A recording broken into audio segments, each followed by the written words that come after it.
One of our subscribers asked if I could repair a iPhone 12 Pro back cover. So here it is.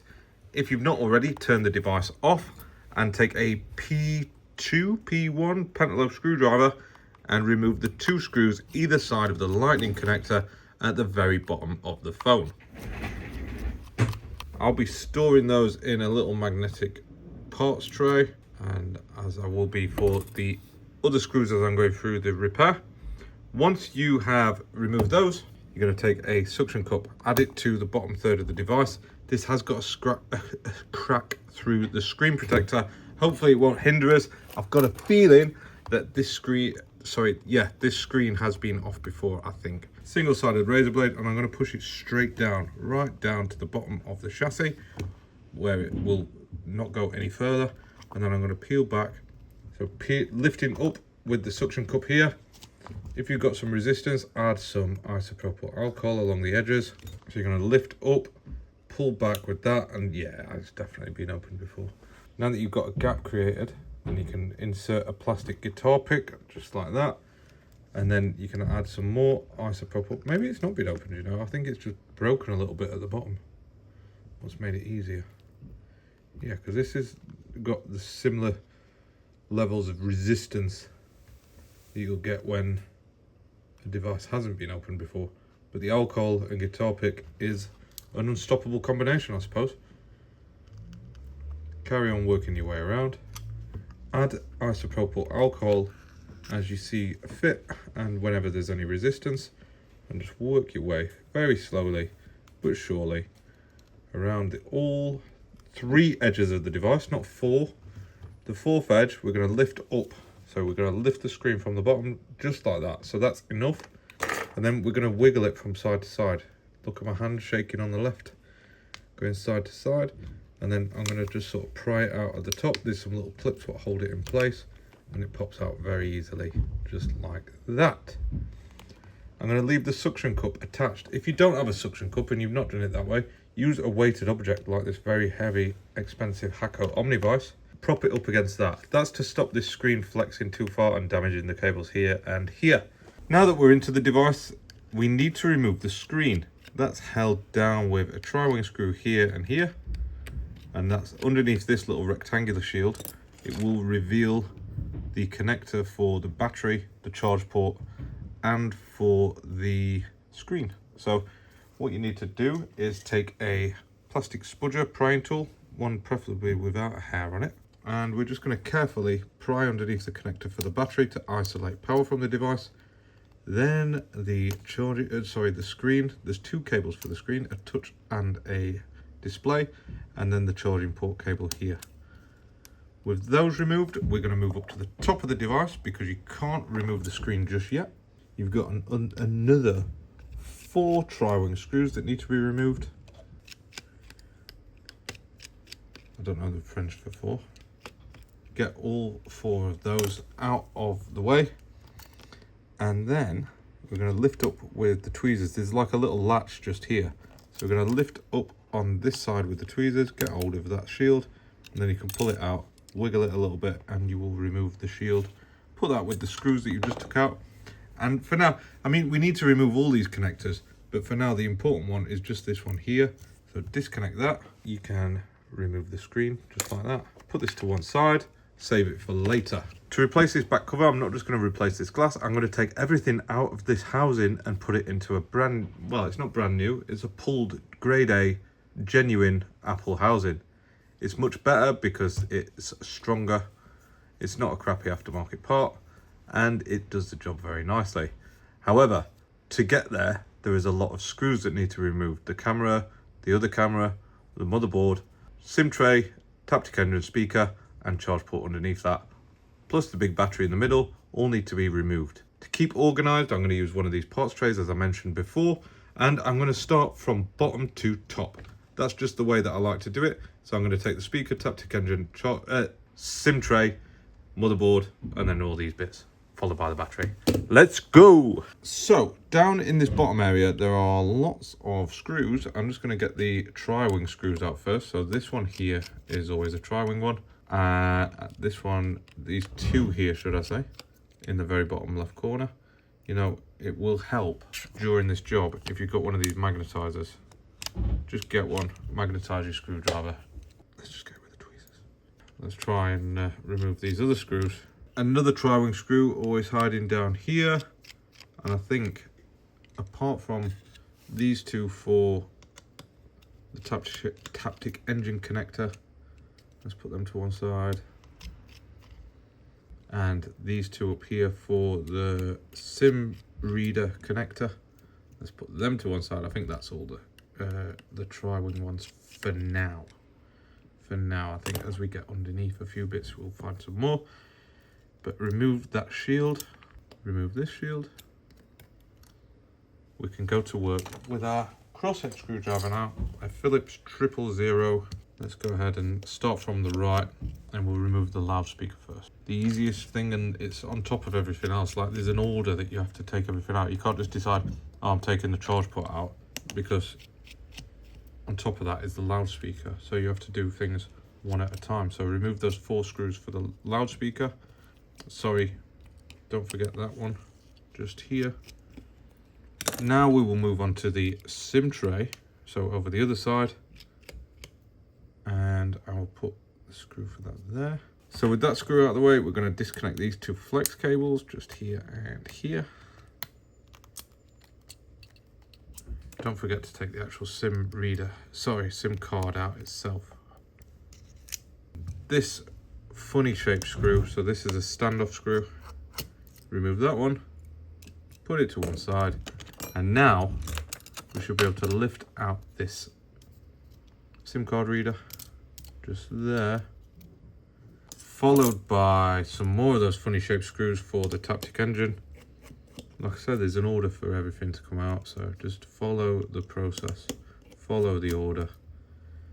You can, at this point, disconnect the Taptic engine, but you still can't remove it. It sounds really backwards, and I mean, I just do it this way. Some people might find that it's easier to remove all the screws, but at the end of the day, you can't take every screw out before you can move on to everything. So that screw comes out, disconnect that, then disconnect or remove the Taptic engine. Moving on, there's a really weird and annoying shaped shield here. You have to get underneath it with the tweezers and sort of pull it like that, because it's got a little latch on it. Can you see that strange little hook type thing? That's what I was getting underneath with the tweezers for. So remove that. Make sure that this guy here pops out, and then use the tweezers to get underneath the microphone flex cable, so just there, and then you can just fold them back and let them spring around.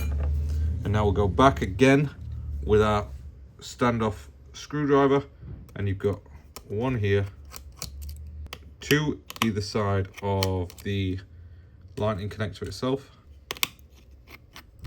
So those ones there, one more just here, and then we've just got a couple of groundies. Well, sorry, there's 2 more long crosshead ones in the bottom of the charge port just here. So get those guys out of there. We've nearly got this charge port out now, by the way.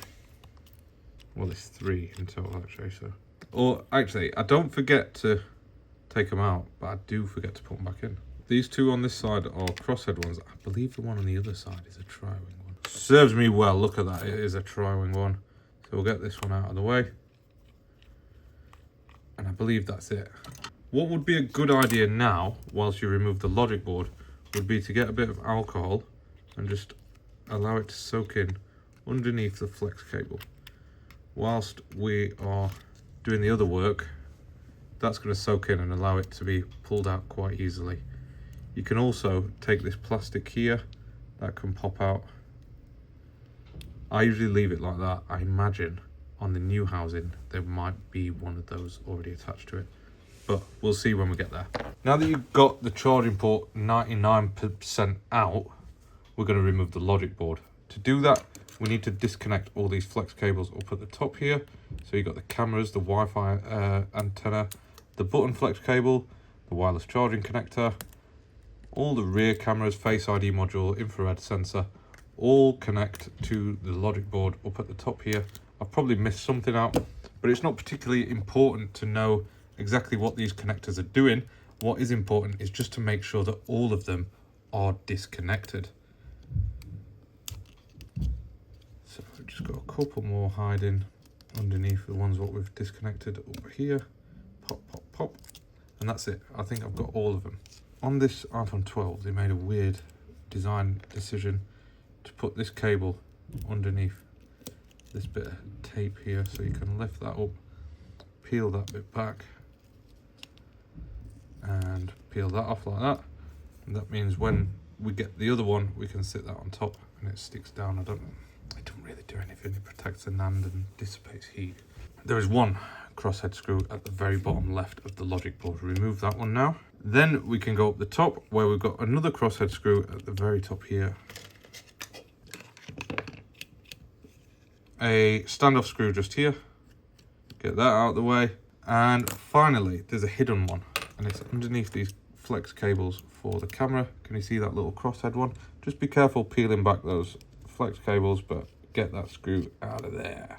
All that removed, we should now be able to get our spudger underneath this and very carefully wiggle and pull the board out from the housing. So just be careful around these connectors here. They always seem to stick and stop you from getting the thing out. But eventually you'll be able to wiggle, poke and juggle it out, and it comes out very simply in the end. Wow, amazing. So with the board removed, let's keep moving forwards, and we'll go back, and we'll move forwards by going backwards, I suppose, to this charging port. And we're gonna, because that alcohol's soaked in, it should come out quite easily. I'm gonna use this trusty spudger again. We'll get underneath it and we'll carefully pry underneath it. Yeah, come out. That came out nice, didn't it? Really. The only bit to be cautious of is that this microphone will be stuck to the frame a little bit, so just peel underneath it, allowing you to remove it and pop it out. Easy. That was so easy. Look, the alcohol did exactly what we wanted to do, and the charge port's out, which leaves only this top area to work on now, and the battery, of course. So in terms of the battery, let's do the alcohol trick again. We're going to soak the battery underneath it in alcohol, get a good blob of it all around it, and then we'll go up to this top area because we'll leave the battery to soak in that alcohol. We'll remove the camera. The front face ID camera is very easy to remove. That's not actually screwed in by anything. You just pop it out like that way and then slide it that way, and you might find it's a little bit stuck with this flex cable sticks down a little bit, but otherwise it should come out. Should, he says. Just like that. There we go. That's where it's attached. Look. Can you see that cable's stuck to that cable? So just be careful when you're taking that out. Try and avoid touching these lenses. Just keep them out of reach of grubby mates. Now, this is the rear camera under this part, and it's held down by, you guessed it, more screws. These are the tri-wing type of screw, and there are 4 of them holding this one down. So just remove them one at a time, unless you can do 2 at a time, which I'd be impressed. And once you've got all 4 of those out, keep them organized because they have specific locations. Use tweezers to lift up the shield, and there is a couple of little latches that just there, look, so just make sure you pull it that way. Pop that out. When removing the camera, it's a good idea just to lift it up slowly, pop it on a clean room wipe and wrap it up just to keep the dust out of it. Just keep it safe. You don't want dust getting on there. That's that. You've got one LiDAR sensor hidden under here. Make sure that you move this over.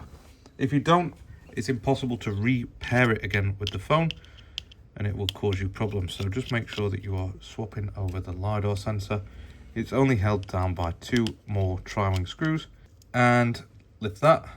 And then what I tend to do is just get the tweezers underneath that bit. Could use that end of the tweezer, but I'm going to use this end of the tweezer. Pop it, and it should flick off. Grab hold of the cable, and then just make sure that there's no broken glass. Broken glass tends to stick to this, so just make sure there's no broken glass stuck to the LiDAR sensor. Store it safely for reinstallation later, and apart from the battery, that is everything out. In terms of the battery, you've got 2 options at this point. What you can do is try and fumble around with these little pull tabs at the bottom. Or you could do it the way that I do it, and I just get one of these blue plastic picks after it's been soaked in alcohol for a little while, and I'll just pull carefully around there. It doesn't bend it, it doesn't do any damage to it.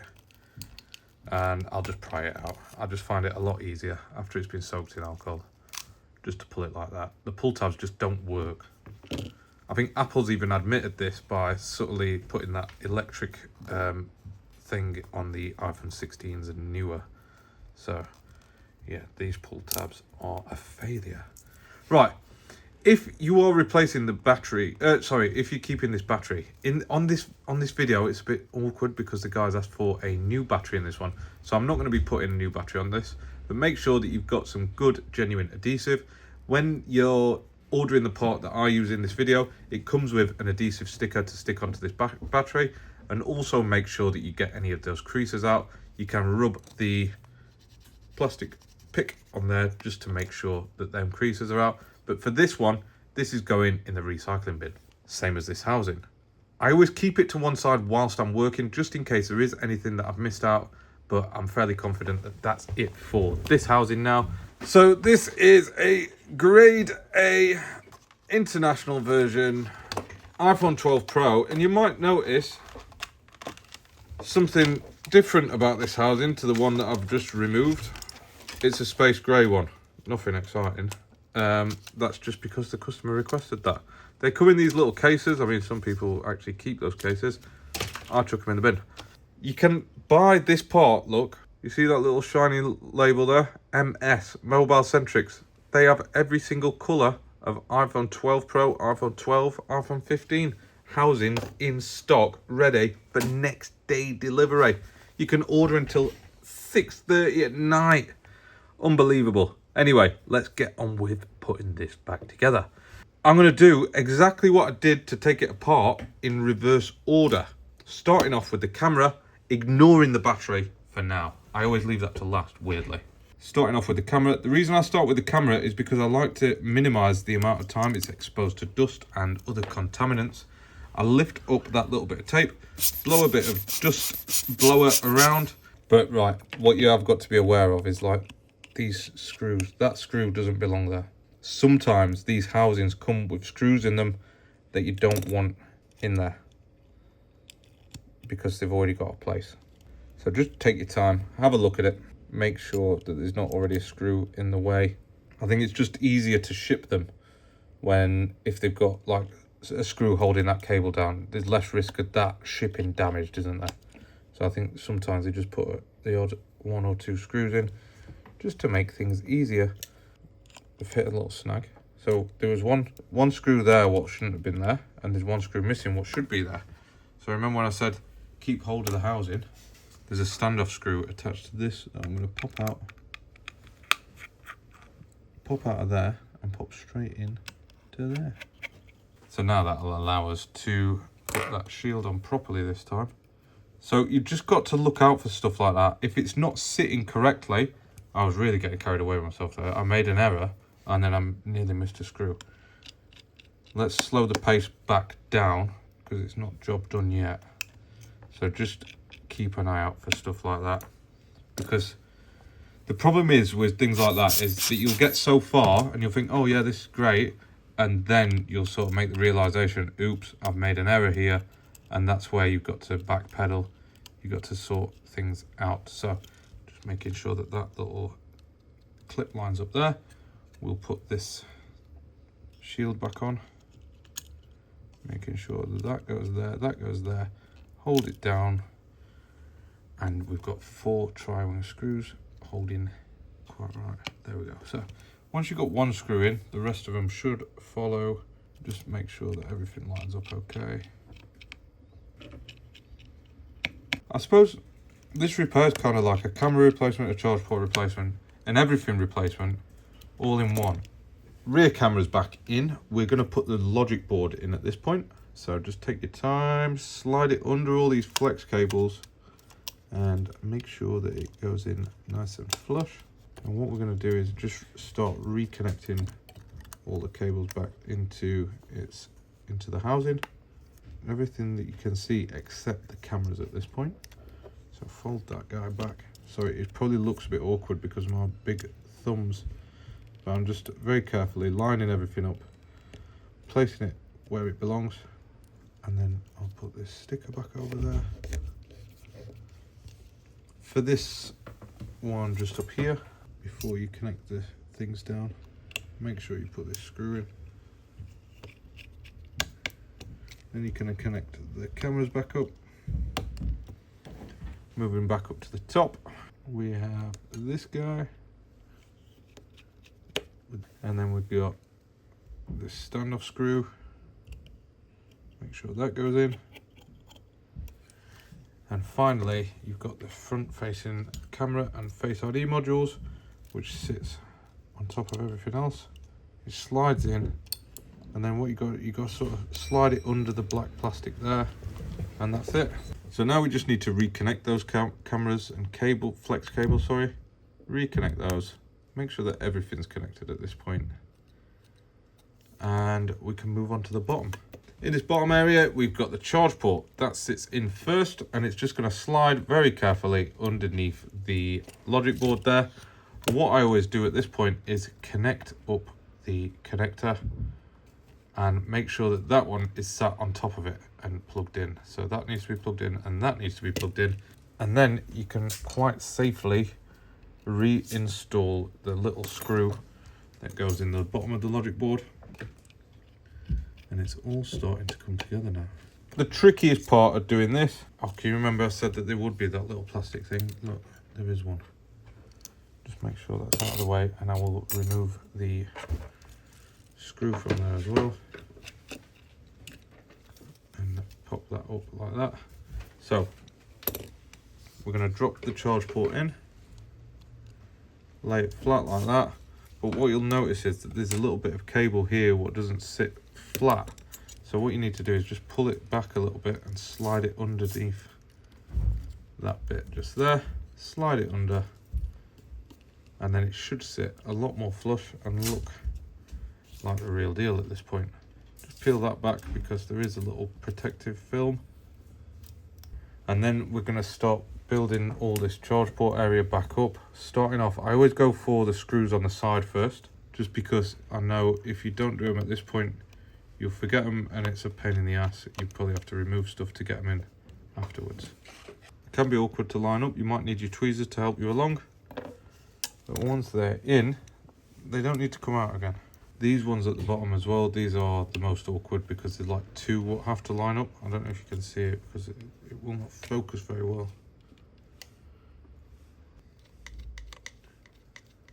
And now we will just do those last two screws in the side, which is the, well, I say side, I mean bottom. You've got these two long crossheads. And this, I can't stress enough, don't try and put these in after you've put those other stuff in, because it just doesn't work. So just put them in now. Make sure they're screwed down well. And then it's really starting to come together now. So we can peel back the mics. And then there's a little protective film on this for the other mic. The mic and pressure sensor is just here. That goes on top like that. We've got one more tri-wing screw just here. We have got some standoff screws. I don't know how I remember these, but I think one underrated way of doing this is to film yourself doing the repair. Because if you forget where something goes, or you forget where something came from, you can just stop recording, scrub back a little bit and think, oh, that's where that is. So if you want, follow my video and record yourself at the same time, and you might find that you will remember these a lot easier. I do this a lot, and I replace a lot of these charging ports, so it's sort of muscle memory at this point, but I know how difficult it is. My brain just doesn't remember things very well anyway, so I know how difficult it is to remember where all these things go. So just take my advice and record yourself. You don't have to talk. I seem to be having some difficulty with the autofocus on here, but that's the standoff screws in 1, 2, 3, 4. Then I put those two tri-wing screws in there, and the one tri-wing screw just there. What I need to do next is install the Taptic engine, of course. So that's the vibration motor, Taptic engine. Pop that in like that. Now, actually, I'll tell a lie. Just put the Taptic engine to one side, because what you actually need to put in is the little metal shield that goes over these guys. Can you remember that one with that little lip what sticks out over it? So just pop that on top of that. You can see, do you remember that bit what I was talking about earlier, where if you skip one step, you have to go backwards? Well, I've put that screw in a little prematurely, so we have to take it out, slide that over. It's best to hold this little metal shield in place with your finger whilst you're working with it, because then it doesn't spring up. It's just a little bit springy. Once you've got one screw in it, it's easy, you can forget about it. That's it. So now we've got the Taptic engine that we need to just reconnect. All these flex cables are a little bit springy, so just beware. We can screw that down, and we've got a tri-wing screw that holds that down. Tri-wing screw. That one, nice little long one. A little long one. That makes sense. We're going to get the speaker in place now. For the speaker, you have got one standoff screw here. You've got another standoff there. That is a crosshead screw, and that is a standoff. Make sure that they're all in place. Then just drop the speaker carefully in. With the speaker, it's got a magnet inside of it. Make sure that none of your screws are stuck to it, because it's going to damage the inside of your housing or the flex cable at this point. So just beware and make sure you don't do that. The reason that I warn you of these things, if I'm sending you a warning, it means that I've probably done that in the past. I probably broke something by doing it. So just beware. I provide this information absolutely free of charge. However, in the past it has cost me money. So if you did feel like buying me a coffee, there's a link in the description below where you can do that. I've never used it to buy coffee, but maybe one day I'll buy pizza with it. So look, that's all come together at the bottom now. It's all looking brilliant. Everything's screwed down. It's all looking good. All that remains is a big gap there and a bigger gap here. So that's the battery what goes in there. But can you remember what goes in there? You would be right if you said the SIM reader. But look, if you look here, there's a gap. In that gap, we need to put one of those standoff screws again. So those standoff screws, they should be called like spacer screws. That'd be a more apt name. So look at what it does. It gives you a little spacer. It's like a washer type situation. Spacer between there and there, and it allows that to be screwed onto there, and then you can screw that into that. Does that make sense? One more standoff goes into the edge of this SIM reader just here. So get that in, and then you can put this guy on top of it. So at this point we have got 4 more tri-wing screws that hold down these couple of shields just here. So we've got this one, what's held down by 2 tri-wing screws, 1, 2, and then you've got one more shield that goes in here. And sorry, when I said 4, I meant 5, because there's one here as well. Last 2 before we just stick the screen down. That's pretty easy though. So this is looking good. Now remember what I said, these housings come with an adhesive to stick the battery down, but in our case we're not going to do that. We're going to put a genuine new original 100% capacity Apple genuine new 100% sorry, I'm just talking rubbish. Now we're going to put this new genuine battery in there. They come with this little spacer block and the adhesive attached to it, so I'm just going to drop it in, connect it up. And I mean, the good thing about them is like they're easy. They have no problems. You stick it down and you forget about it. Well, you recalibrate it, then you forget about it, I suppose. It's really easy. Pull this bit of adhesive off.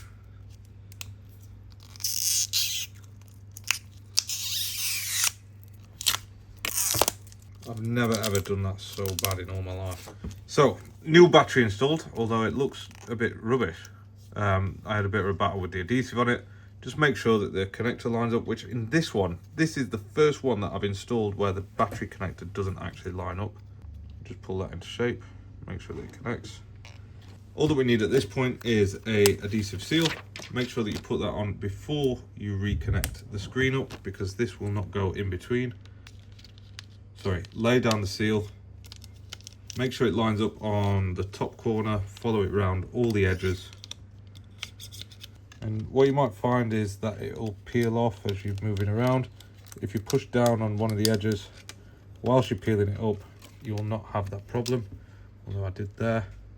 You can, if it does lift up a little bit, manipulate it back into place. Now, just make sure that your battery is disconnected at this point before you reconnect the screen, because it can short things out if you don't. Reconnect the screen back to the motherboard. Make sure that everything clicks into place. And then if you took the suction cup off, put a weighted object or that suction cup back behind the screen so that it doesn't fall over. And then you can carefully reconnect this thing here, that connector. And then you should have only 6 more screws, all of the tri-wing variety, to place down onto this one. Re-secure everything up. And screw it all down. Move down to the bottom now. Reconnect your battery at this point. And then you've got this square shield, rectangular shield, sorry. Re-secure those 2 screws, top and bottom. We can zoom out at this point, and if you've got some of the blue film left on the adhesive, you can peel that up.